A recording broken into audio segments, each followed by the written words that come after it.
Terminado o primeiro turno das eleições, algumas coisas são muito claras e nós precisamos analisá-las. Antes de tudo, quero enaltecer o aspecto pacífico e democrático das eleições. Eu sempre gostei de votar e acho que é um momento fundamental no exercício da cidadania. Um primeiro ponto que eu acho importante é notar que as forças políticas ligadas à direita, extrema direita no Brasil, ligadas ao bolsonarismo, revelaram a sua força nas urnas. O Bolsonaro teve mais votos do que se supunha. A diferença entre ele e o Lula ficou em pouco mais de 5 milhões de votos, um percentual mais ou menos em torno de 5%. A discussão, me lembro bem da discussão na semana da eleição, era se o PT ia ganhar a eleição no primeiro turno.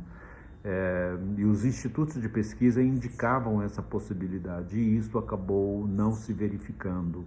Algumas viradas foram impactantes, como, por exemplo, em São Paulo, o candidato do Bolsonaro, o Tarcísio de Freitas, acabou virando o jogo e saiu em primeiro turno, e os institutos de pesquisa davam uma diferença muito grande relativamente grande, em relação ao Fernando Haddad e ele.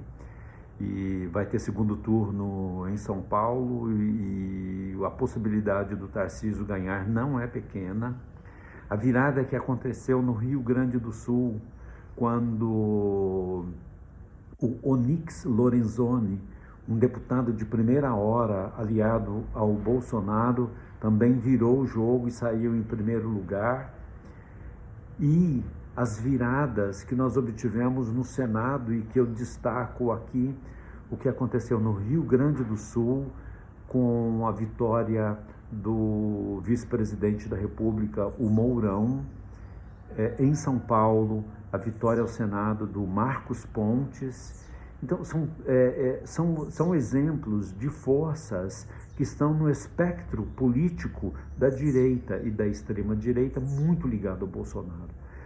Isso significa o quê? Significa, gente, que o bolsonarismo ele não é epidérmico, ele é uma estrutura mais profunda, representa um pensamento, um modo de sentir a vida, de olhar as coisas, que é mais profundo do que se supunha. Para mim não é surpresa isso, porque eu estudo política e eu vejo que isso está acontecendo praticamente no mundo inteiro. E aqui no Brasil a eleição revelou bastante isso. Outra coisa que merece destaque é a vitória do Romeu Zema aqui em Minas Gerais no primeiro turno. O Zema em 2018 era um neófito na política, mas acabou pegando um estado em crise financeira, veio a pandemia e, apesar de tudo isso, o Romeu Zema acabou sendo eleito agora em primeiro turno, fez o senador aqui de Minas, não é propriamente apoiado por ele, mas é uma força ligada ao bolsonarismo, e isso é bastante significativo.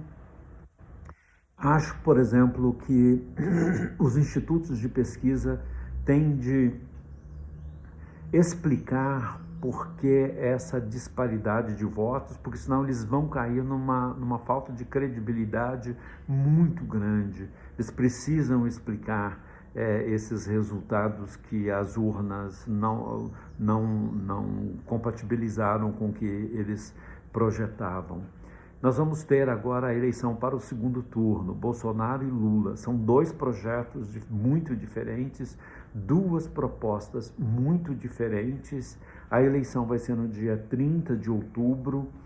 E como são duas candidaturas muito polarizadas, porque a gente viu isso acontecer durante todo o primeiro turno, eu temo que nós vamos ter uma campanha agora de segundo turno muito acirrada, muito polarizada, e nós temos que ter o cuidado, nós pessoalmente e as lideranças políticas em especial, para evitar que tudo isso descambe para a violência. É necessário que cada um exponha os seus projetos. Eu sei que todos eles vão tentar se aproximar de outras forças políticas, Ciro Gomes, Simone Tebet, Bolsonaro vai tentar conversar com o Zema aqui em Minas Gerais. Isso é natural, é da política, é democrático, e que no final vença a força que melhor se apresentou e que seja bom para o país. Quer dizer, nós participamos agora de uma eleição muito grande, que exigiu de todo mundo. Eu percebi muita tensão em todo mundo, mas nós terminamos bem, terminamos sem violência, pacificamente. As urnas eletrônicas deram um show. Às 10 horas da noite, nós já sabíamos o resultado de tudo. É uma bobagem a gente ficar com essa coisa de que as urnas são fraudadas. E isso não existe, isso é uma bobagem. Então, noto também que essas forças ligadas ao bolsonarismo avançaram tanto no Senado quanto na Câmara. O PL, que é o partido do Bolsonaro, foi o partido mais bem votado na Câmara dos Deputados e no Senado. É claro que nós devemos entender que o PT é uma força significativa. O PT é um partido bem enraizado socialmente, mas as coisas não se colocam de maneira tão fácil como a gente viu aí durante a eleição. Então é isso, gente. Política é isso mesmo, democracia é isso mesmo, e vamos nos preparar então para o segundo turno.